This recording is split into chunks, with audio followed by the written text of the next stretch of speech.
කොන්නිච්චවා ඉතින් යාළුවනේ අදත් සාදරයෙන් පිළිගන්නවා මදු NRC YouTube channel එකට. ඔන්න ඉතින් යාළුවනේ අද අපි අරගෙන ආවා තවත් අලුත් පාඩමක ව්‍යාකරණ විස්තරය. මේ තමයි JLPT එනු ගෝ ලෙබරු දයි සංකා. එහෙමත් නැත්නම් JLPT N5 level එකේ පාඩම් මාලා 3ට අදාළ ව්‍යාකරණ කොටස. හැමෝටම රැඳෙන්න කියලා ආරාධනා කරනවා පාඩම අවසානයේ තෙක් රසවත්ව, හරවත්ව සහ පැහැදිලිව ජපන් භාෂාව ඉගෙන ගන්න. කොරේ කරා මිනසන් වතසිතෝ ඉස්සනේ ගම්බත්තනේ ගම්බරිමචෝ. පළවෙනි ව්‍යාකරණය තමයි කොකෝ සුකෝ අසකෝ කොචිරා සොචිරා අචිරා කියන ව්‍යාකරණය. මෙතනදී යාළුවනේ භාෂකයා එහෙම නැත්නම් කතාකරුවා සිටින ස්ථානය කොකෝ. මෙතන යන අදහසින්ද ශ්‍රාවකයා එහෙම නැත්නම් අසා සිටින පුද්ගලයා සිටින ස්ථානය සොකෝ. එතන නැත්නම් ඔතන කියන අදහසින්ද කතා කරන්න එහෙම නැත්නම් භාෂකයා සහ ශ්‍රාවකයා අසා සිටින්නා යන දෙදෙනාටම දුරින් තිබෙන ස්ථානය අසොකෝ අතන කියන අදහසින්ද හඳුන්වනු ලබනවා. ඊළඟට තියෙන යාළුවනේ කොචිරා සොචිරා අචිරා කියන එක. මෙතෙන්දී යාළුවනේ කොචිරා සොචිරා අචිරා කියලා දැක්වෙන්නේ දිශාවක් කියන එක.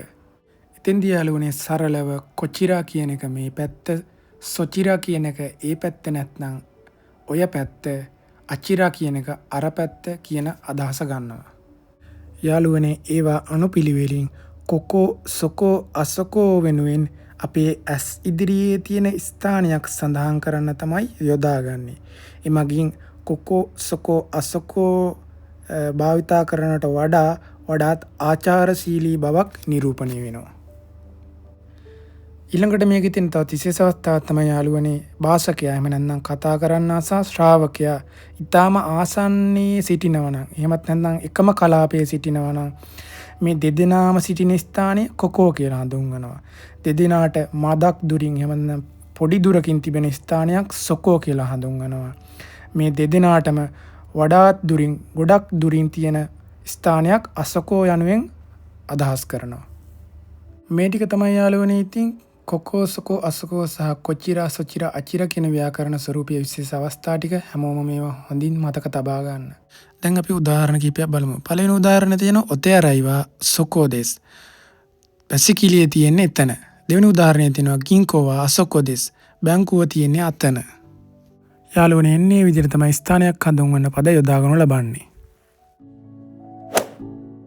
ඊළඟ ව්‍යාකරණය තමයි යාළුවනේ නාමපද වා ස්ථාන දෙස් කියන ව්‍යාකරණය.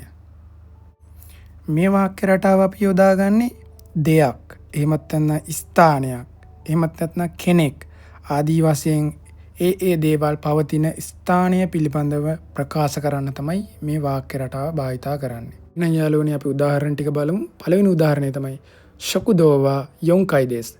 ආපන ශාලාව තියෙන්නේ 4 වෙනි තට්ටුවේ. දෙවෙනි උදාහරණය තමයි ධනුස්ක සන්වා කියෝසිත්සු දෙස්. ධනුස්ක මහතා ඉන්නේ පන්ති කාමරයේ. තුන්වෙනි උදාහරණය තමයි ඔත්තේ අරයිවා අසොකෝ දෙස්. වැසිකිළිය තියෙන්නේ අතන.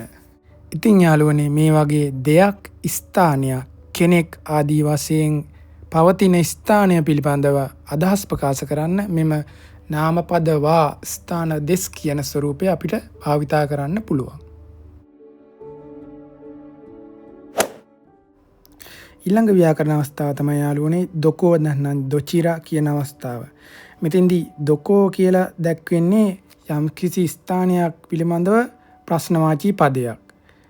අපි ස්ථානයක් ගැන ප්‍රශ්නයක් අහද්දී මේ දොකෝ කියන අවස්ථාව පදය යොදාගනු ලබනවා. ඊළඟට දොචිරා යනුවෙන් දැක්වෙන්නේ දිශාවක් පිළිබඳ වූ ප්‍රශ්නවාචී පදයක්. අපි යම් කිසි දිශාවක් ගැන ප්‍රශ්නයක් අහද්දී මේ දොචිරා කියන පදය යොදාගනු ලබනවා.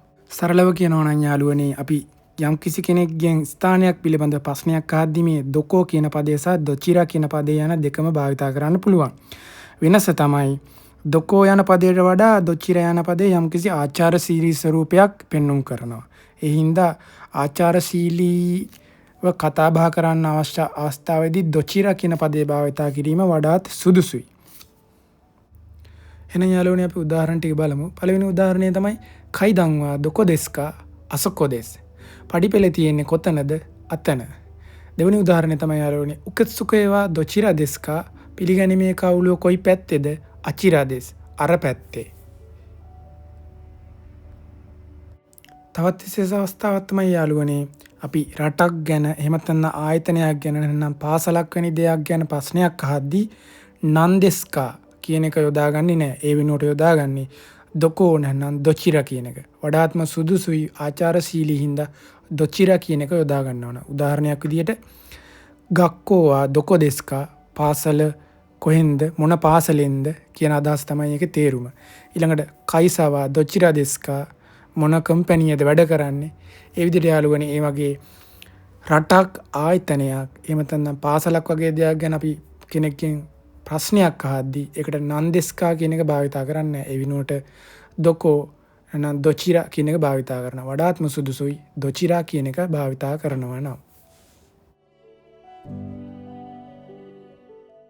ඊළඟ ව්‍යාකරණය තමයි යාළුවනේ නාමපද දෙකක් අතර නෝ යෙදෙන ඊළඟ අවස්ථාව. මෙතෙන්දී යාළුවනේ පළවෙනි නාමපදය රටක නමක් වෙලා දෙවෙනි නාමපදයේ නිස්පාදනයක් වුණාම ඒ නාමපද දෙක අතරට නොයෙදුනම් පරිදි එම නිස්පාදනය එම රටේ නිස්පාදනයක් වන බව හැඳින්වෙනවා. දෙවැනි අවස්ථාවේදී පළවෙනි නාමපදය ආයතනයක් වෙලා දෙවෙනි නාමපදය නිස්පාදනයක් වුණාන් පස්සේදී එම නාමපද දෙක අතරට නොනිපාතය යෙදුනම් පස්සේ ඒ නිස්පාදනය එම ආයතනයේ නිස්පාදනයක් වන බව හැඳින්වෙනවා. අපි දැන් උදාහරණයක් බලමු. මේ උදාහරණයේ තියෙනවා කොරේවා දොකෝනෝ කුරුමා දෙස්කා. මේක කොහේ කම්පැනියේ වාහනයක්ද? පිළිතුරු ලබා දීලා තියෙනවා නිහොන්නෝ කුරුමා දෙස්. ජපානයේ වාහනයක්.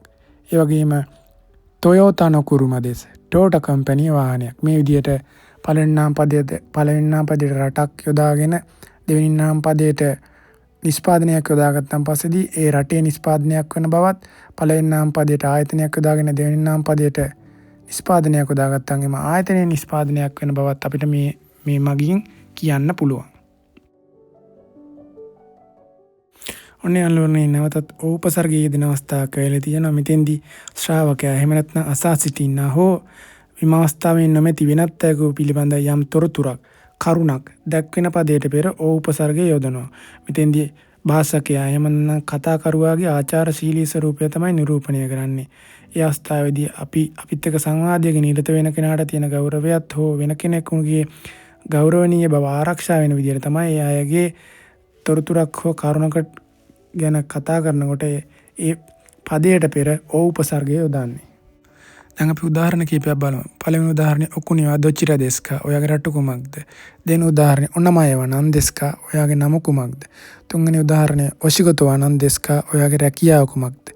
මේ වගේ ශ්‍රාවකයාගේ හෝ වෙනත් අයෙකුගේ යම්කිසි කරුණක් නැත්නම් යම්කිසි තොරතුරක් ගැන කියද්දී ඒ පදයට පෙර උපසර්ගය යොදලා තියෙනවා.